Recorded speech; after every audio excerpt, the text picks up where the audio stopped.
A 17th century shipwreck has been uncovered off the Norfolk coast in the east of England. It's being described as the most important maritime discovery since the raising of King Henry VIII's warship, the Mary Rose. Now, this warship, HMS Gloucester, sank 340 years ago while carrying the future King of England, James Stuart. But the wreck's whereabouts were unknown until a team of divers unearthed it. Well, unearthed it from the seabed, if that's possible, after a 4-year search. Joe Black has this report. Beneath the surface, 30 miles off the Yarmouth coast, lies the Gloucester, a 17th century warship which came to a tragic end. It sank 340 years ago after hitting a sandbank. On board was the future King of England, James Stuart, Duke of York. He survived, but others did not. It's estimated between 130 and 250 people died that morning in May. Since 1682, the vessel remained half buried on the seabed and its exact location was unknown. Now we know that it's been discovered. It's caused much excitement, with some saying that this is the most important maritime find since the Mary Rose. And these are the two brothers who located the royal ship. Julian and Lincoln Barnwell are Norfolk-based printers, but they're also professional divers. And after years of looking for Second World War wrecks, they wanted a new challenge.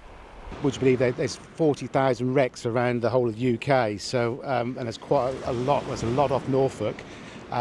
We've done lots of those, great adventures. But there was always, what's next? What's next? A search of Lincoln's Encyclopedia of Shipwrecks set them on the trail for the Gloucester. Its age and royal connections an obvious draw, as well as its warfare. So I picked the phone up that night, rang up my brother, Julian. I knew what he'd say, and I said, are you up for a new adventure? And go looking for the Gloucester, sank in 1682, cannon everywhere, potentially. And he was just in there like a flash, and off we went. After a 4-year search over 5,000 nautical miles, they finally found it.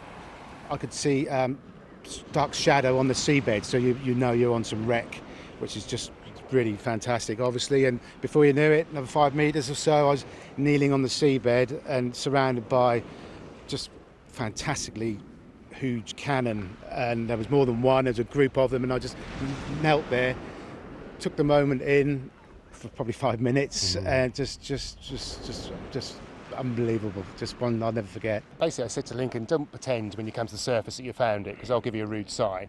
I knew he was serious when he came back to the surface, because he popped up, and normally you take all your kit off because it's really heavy. He was so pumped with adrenaline, he just climbed up our stainless steel ladders, hand extended, and said, we found her.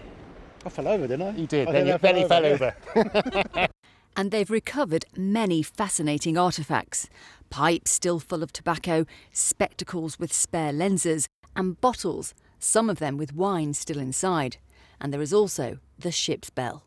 I think we have, we hope, a well-preserved time capsule of this luxurious royal voyage. We've just scratched the surface. The rescue archaeology to date has brought up a big range of diverse and very significant finds.